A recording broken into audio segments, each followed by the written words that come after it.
ഈ ഉള്ളിലത്തെ പണിയേക്കാളും എനിക്ക് ഏറ്റവും ഇഷ്ടം ആരെങ്കിലും വന്നു കഴിഞ്ഞാൽ ഫുഡാക്കാനായിട്ട് എന്തോരം ഇഷ്ടമാണ്. ഇനി എന്ത് പണിയിൽ എടുത്തില്ലെങ്കിലും ഞാൻ ഈ പണി എടുക്കട്ടെ, ആരും കൂട്ടിയില്ല, എനിക്ക് ഭയങ്കര ഇഷ്ടമാണ് ഒറ്റയ്ക്ക് എന്നെ ഫുഡാക്കുന്നത്.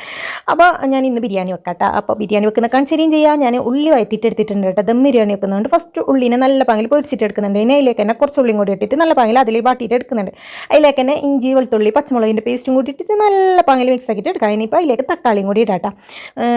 ഞാൻ അളവൊന്നും പറയുന്നില്ല, എത്രയാണോ ചിക്കൻ എടുക്കുന്നത് അതിൻ്റെ ക്വാണ്ടിറ്റിയിൽ നിങ്ങൾക്ക് ആവശ്യമുള്ളത് എടുക്കാം. അപ്പോൾ ഇനിയിപ്പോൾ ഇതാ അതിലേക്ക് തന്നെ കുറച്ച് ഗരം മസാലപ്പൊടി കേട്ടോ. വേറെ ഒരു പൊടിയും ഞാൻ യൂസ് ആക്കുന്നില്ല, ഇത്ര തന്നെ കേട്ടോ, ഈ ഗരം മസാലപ്പൊടി മാത്രം ഇട്ടിട്ടുള്ളത്. ഇനിയിപ്പോൾ ഇതാ നല്ല പാങ്ങിൽ മിക്സ് ആക്കിയിട്ട് ഇളക്കിയിട്ട് കൊടുക്കുക. ഇനിയിപ്പോൾ ഇതാ പുതിനയും മല്ലിച്ചപ്പും അത് നല്ല പാങ്ങിൽ തന്നെ ഇട്ടിട്ടുണ്ട് കേട്ടോ, കുറച്ചൊന്നല്ല, കുറച്ച് ഓവർ ഇട്ടിട്ടുണ്ട്. ഇനി തൈരും കൂടി വെച്ചിട്ട് നല്ല പാങ്ങിൽ മിക്സ് ആക്കാം.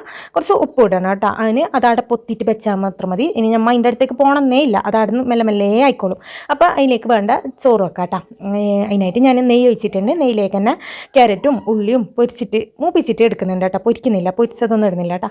ഇനിയിലേക്ക് നമ്മൾ സ്പൈസസ് ഇട്ടിട്ടുണ്ട്, പട്ട, ജീരകം, ഗ്രാമ്പൂ, ഏലക്ക അതെല്ലാം ഇട്ടിട്ടുണ്ട്. ഇനിയിപ്പം നമ്മൾ അരി കഴുകാൻ വേണ്ടി വെച്ചിട്ടുണ്ട് കേട്ടോ. അതിലേക്ക് തന്നെ ഒരു ചെറുപുള്ളിൻ്റെ ഇത് തോലും കൂടി ഇട്ടിട്ടുണ്ട് കേട്ടോ.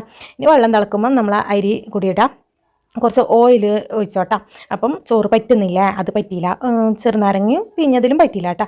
ഇപ്പോൾ ഞാൻ അരി വാങ്ങിയതിൽ ചെറിയൊരു മിസ്റ്റേക്ക് പറ്റിയിട്ടുണ്ട്.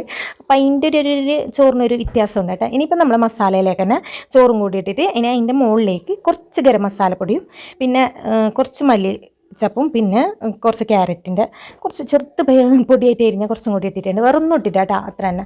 ഇതവിടെ ദമ്മിൽ വെച്ചിട്ടുണ്ട്. എനിക്ക് അച്ചമ്പറാക്കിയിട്ടായിട്ട് ഇത് തുറന്ന് നോക്കുമ്പോൾ എൻ്റെ മോനെ വരുന്നൊരു മണമുണ്ട്. ഇതാ ഞാൻ ചോറ് വേറെ പാത്രത്തിലേക്ക് മസാല വേറെ പാത്രത്തിലേക്ക് വെച്ചിട്ടുണ്ട്.